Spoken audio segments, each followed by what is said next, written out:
Duck and Percy enjoy their work at the harbour, pulling and pushing trucks full of cargo to and from the quay.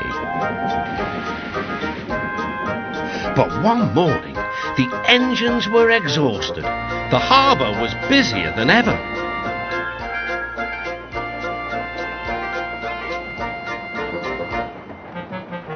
The Fat Controller promised that another engine would be found to help them.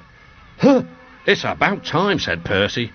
"I ache so much I can hardly get my wheels to move," agreed Duck. They waited for the engine to arrive. It came as a shock when he did. "Good morning," squirmed Diesel in his oily voice. The two engines had not worked with Diesel for a long time. "What are you doing here?" gasped Duck. "Your worthy fat, Sir Topham Hatt sent me. I hope you are pleased to see me. I am to shunt some dreadfully tiresome trucks." "Shunt where?" said Percy suspiciously. "Where? Why, from here to there," purred Diesel, "and again from there to here. Easy, isn't it?" With that, Diesel, as if to make himself quite clear, bumped some trucks hard. "Woo!" screamed the trucks. "Grrr!" growled Diesel. Percy and Duck were horrified. They did not trust Diesel at all. They refused to work and would not leave their shed. The Fat Controller was enjoying his tea and ice bun when the telephone rang. "So there's trouble in the harbour yard? I'll be there right away."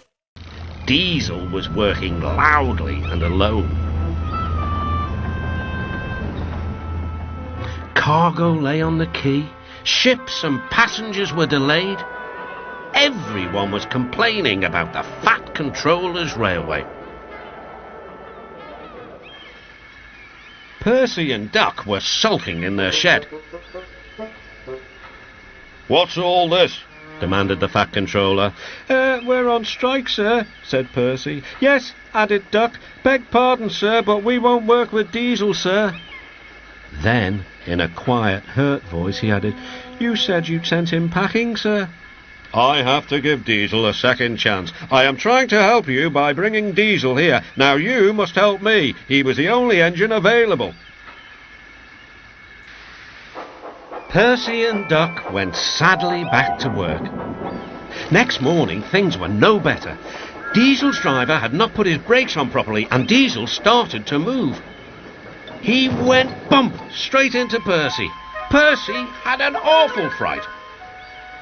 "Wake up there, Percy," scowled Diesel. "You have work to do." He didn't even say he was sorry to Percy. Later, Diesel bumped the truck so hard that the loads went everywhere. "What will the Fat Controller say?" gasped Percy. "He won't like it," said Duck. "So who's going to tell him, I wonder?" said Diesel. "Two little goody-goody telltales like you, I suppose."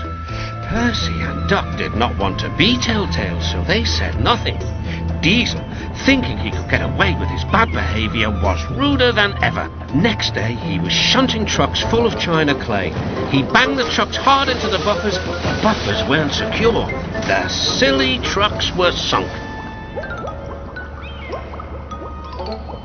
Soon, the Fat Controller heard the news. The trucks were hoisted safely from the sea, but the clay was lost. The Fat Controller spoke severely to Diesel. Things worked much better here before you arrived. I shall not be inviting you back." "Now, Duck and Percy, I hope you won't mind having to handle the work by yourselves again." "Oh, no, sir. Yes, please, sir," replied the engines. Whistling cheerfully, they puffed back to work, while Diesel sulked slowly away.